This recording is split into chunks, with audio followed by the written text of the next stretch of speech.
Құрметті отандастар, Қазақстан біздің қасиетті мекеніміз.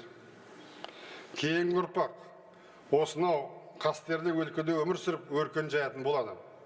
Қазақ жеріне тағдырының жазуымен алуан түрлі ұлт өкілдері қоныс аударды. Біз оларға құшағымызды ашық қазақи қонақжайлықпен қарсы алдық. Олар біздің елімізде өсіп өніп бауырларымызға айналды. Қазір біз көп ұлтты сипаты бар бір тұтас елміз.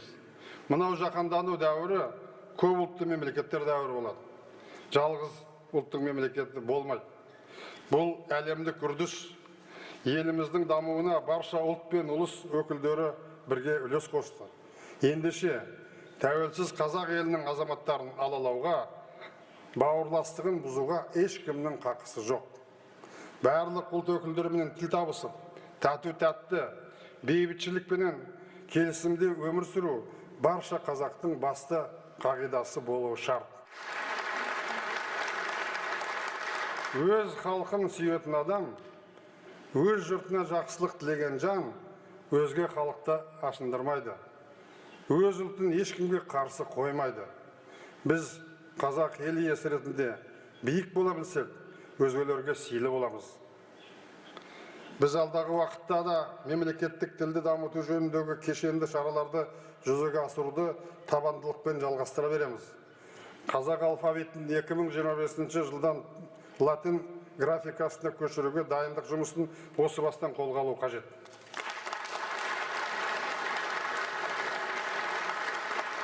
Бұл қазақ тілін жаңғыртып қана қоймай, оны осы заманғы ақпарат тіліне айналдырады. Терминология мәселесінде де қол алғалатын істер баршылық. Мәселен, көне грек тілінен бүкіл дүниеге жайылған музей, архив сияқты сөздер әлемнің барлық тілдеріне балдай батып, судай сіңіп кетсе де, біз оны мұражай, мұрағат деп орынсыз қазақшаладық.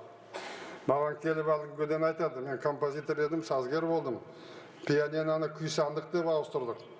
Бұл барлық дүние жүзіндегі қолданылатын сөз.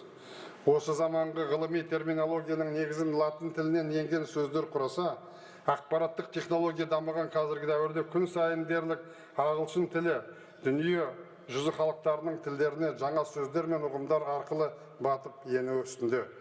Бұл үрдістен бізде тыс қалмауымыз керек.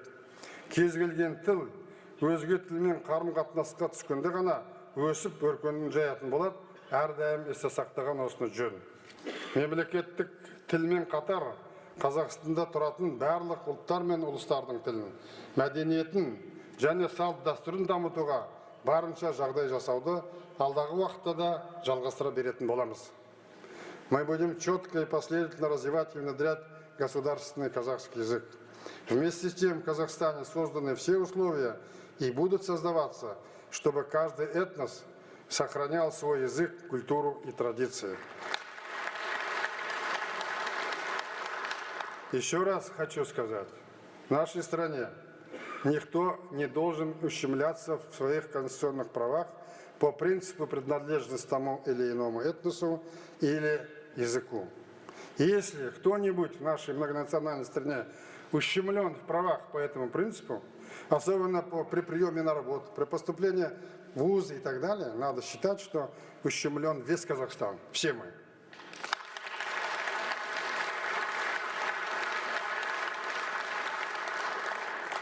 Қазақстанның болашағы қазақ тілінде екені ақиқат. Қазақ тілі 2025 жылға қарай өмірдің барлық саласында үстемдік етіп, кез келген ортада күнделікті қатынас тіліне айналады.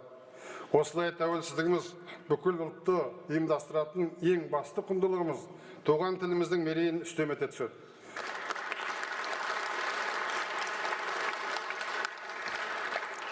Қараңыздар, тәуелсіздігін алған тұста еліміздегі қазақтың саны 6,8 миллион болатын, немесе 41% бүкіл халық. Ал қазір 11 миллионнан асты, 65%-ке жетті. Қазақтың саны ғана 4 миллионнан артты. Егер әрбір қазақ ана тілінде сөйлеуге ұмтылса, өзіміз, тіліміз әлде қашан ата заңымыздағы мәртебесіне лайық орын иеленер еді. Қазақ тілі туралы айтқанда істі алдымен өзімізден бастауымыз керектігі ұмыт қалады әр уақытта. Ұлттық мүддеге қызмет ету үшін әркім өзгені емес, алдымен өзін қамшылауы тиіс емес пе? Тағы да қайталап айтайын. Қазақ пен қазақ қазақша сөйлесін. Сонда ғана өседі. Өзімізді жөндеп алмай, өзгеге тіл үйреткеніміз қалай болады? Сонда ғана қазақ тілі барша қазақстандардың жаппай қолданыс тіліне айналады. Тілге деген көзқарас шындап келгенде, елге деген көзқарас екені даусыз. Сондықтан оған бейжай қарамаймыз. Қазақ тілі жаппай қолданыс тіліне айналып, шын мәнінде мемлекеттік тіл мәртебесіне көтерілгенде, елімізді қазақ мемлекеті деп атайтын боламыз.